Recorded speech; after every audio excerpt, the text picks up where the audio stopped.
Good afternoon, everyone. I'm Dr. Balaraj Naidu, robotic orthopedic surgeon at Onus Robotic Hospitals, Hyderabad. Today, I all welcome you all on this Republic Day for periprosthetic fracture fixation.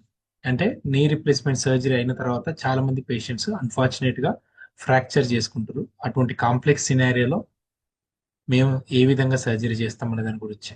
So we have 3 hospitals in Hyderabad, Champapet, Uppal and Tukkupudi, and we have advanced robotic system, CT scan, MRI, and cath lab for all our patients.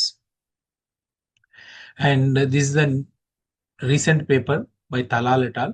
So there are various risk factors associated with periprosthetic fractures. అంటే patient కి సంబంధించినవి, లోపల వాడే implant కి సంబంధించినవి, and surgical factor కి సంబంధించినవి.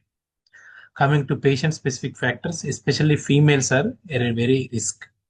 Revision surgeries అంటే ఆల్రెడీ సర్జరీ అయిపోయిన తర్వాత రెండో సర్జరీ చేసుకున్నాం అంటే ఫ్రాక్చర్ అయ్యే ఛాన్సులు చాలా ఎక్కువ ఉంటాయి. And by model age distribution అంటే రెండు రకాల ఏజ్ గ్రూప్స్ అంటే less than 60 years, more than 80 years patients at risk, 40% risk ఉంటారు. అండ్ ఎస్పెషల్లీ పేషెంట్స్ డయాబెటీస్ ఉన్న వాళ్ళు, న్యూరలాజికల్ ప్రాబ్లమ్ ఉన్న వాళ్ళు, పార్కిన్సన్స్, ఎపిలెప్సీ, పోలియో పేషెంట్స్ కి ఈ పెరిప్రోస్టిక్ ఫ్రాక్చర్ స్పోన్స్ రెగ్యులర్ గా అవుతుంటాయి. ఆల్రెడీ చాలా మంది పేషెంట్స్, రుమటాయిడ్ పేషెంట్స్ కానీ స్టీరాయిడ్స్ వాడుతున్న వాళ్ళకు ఈ రిస్క్ చాలా ఎక్కువగా ఉంటుంది. అదేవిధంగా obesity, BMI, body mass index 35-40 దాటిందంటే రిస్క్ ఉంటారు.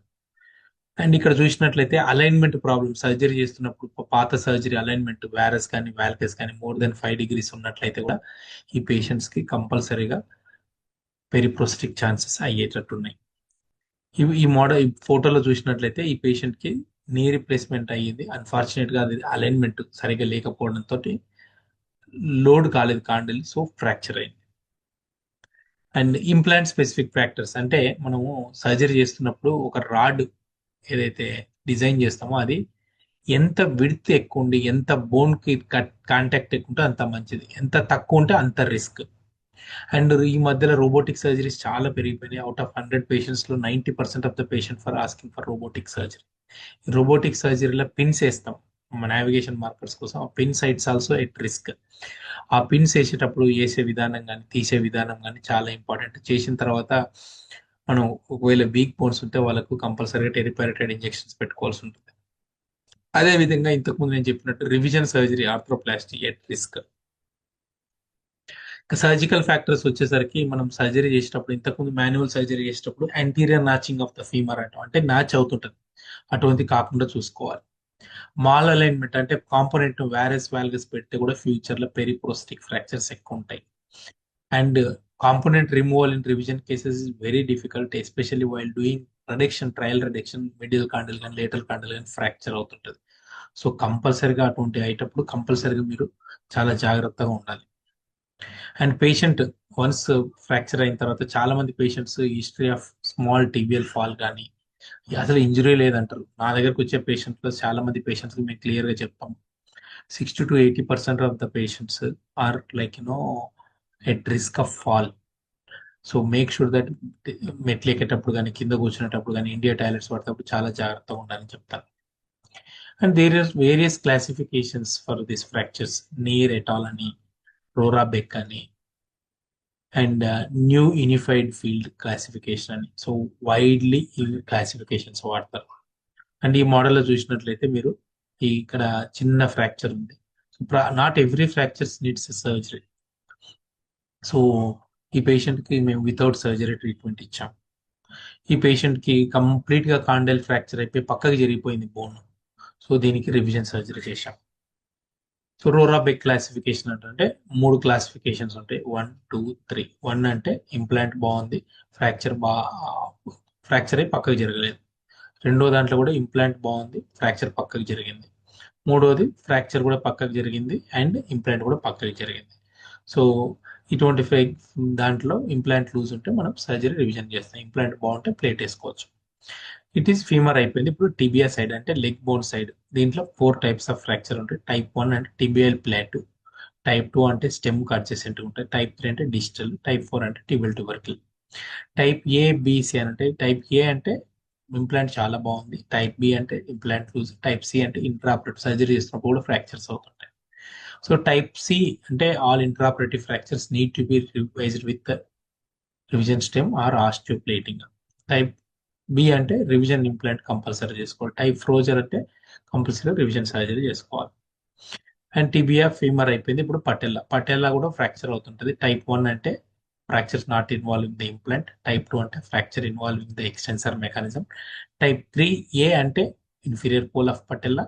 టైప్ 3 బి అంటే non inferior pole patella with intact ligament common గా ఉంటుంది. టైప్ 4 అంటే లేటర్ ఫ్రాక్చర్ డిస్లొకేషన్. టైప్ 1 అనేది కన్జర్వేటివ్ చేయొచ్చు. టైప్ 2 స్టేబుల్ ఇంప్లాంట్ అయితే tension band wiring, loose implant అయితే రివిజన్. టైప్ 3 ఏ ఫ్రాక్చర్ అయితే వెల్ ఫిక్స్డ్ ఇంప్లాంట్ అయితే regular patella tendon rupture tension band wiring. Type 3 B implant stable ఉంటే conservative, loose అయితే revision చేయాలి. And మా robotic హాస్పిటల్లో చాలా మంది పేషెంట్స్ ఈ ఫ్రాక్చర్ చేసుకొని వస్తారు. ఈ patient Kripadevi. So she underwent 2 hip replacement surgery, 2 knee replacement surgery. Again she went to 1 temple and fall. So we redid revision surgery. చాలా మంది పేషెంట్స్ యూజువల్ గా మా దగ్గరికి వచ్చేవాళ్ళు నడవడానికి మళ్ళీ ఫ్యూచర్ నడుస్తూ నడవ అంటారు. సో కానీ ఇక్కడ చూడండి, ఈ పేషెంట్ విత్ ఇన్ 15 days లా మా కూతురు పెళ్లి ఉంటే ఎక్సలెంట్ గా నడుస్తుంది. సో ఇండియాలో చాలా మంది భయపడుతుంటారు రివిజన్ సర్జరీ చేసిన తర్వాత నడుస్తారని నడవరని. యూజువల్ గా ఎక్సలెంట్ రికవరీ ఉంటుంది. అండ్ ఈ పేషెంట్ విత్ ఇన్ 15 days లోనే కింద కూర్చోవడం, మెట్లు ఎక్కడం, ఇండియన్ టాయిలెట్స్ వాడడం జరుగుతుంది. And another patient revision surgery భాగ్యం అనేది. సో సర్జరీ చేస్తున్నప్పుడు ఇది బోన్స్ వీక్ ఉండడం వల్ల కంప్లీట్ గా ఫ్రాక్చర్ అయింది. మళ్ళీ దాన్ని ప్లేట్ వేసి ఫిక్స్ చేయడం జరిగింది. ఎక్సలెంట్ అలైన్మెంట్ అయ్యి. అండ్ ఇది ఇంకా another case. So well fixed femur implant పైనుంచి కింద నుంచి rod digital femur and nail అంటారు. ఎక్సలెంట్ అలైన్మెంట్ ఉంటుంది. అండ్ ఇది కంప్లీట్ గా రెండు సైడ్ల ఫ్రాక్చర్ అయింది. So we did plating. And another patient recent గా మంగమ్మ అనే పేషెంట్ అన్ఫార్చునేట్ గా ఎంసీఎల్ టేర్ అయింది. We did MCL reconstruction. సో ఈ సర్జరీస్ అన్ని each patient needs different kinds of treatment, different valuation, different kind of approach. Because revision surgeries needs meticulous planning. Excellent restoration చేస్తే చాలా బాగుంటుంది. And at Onus Robotic Hospitals, every year we do robotic surgery conference. This year we are doing in December, the Sunday, 29th November 2026. So ఎవరైనా interest ఉన్న వాళ్ళంటే మీరు registration చేసుకోవచ్చు. I all thank all my participants for the wonderful interaction with me. If you have any questions, you can meet us at Onus Robotic Hospitals. Thank you.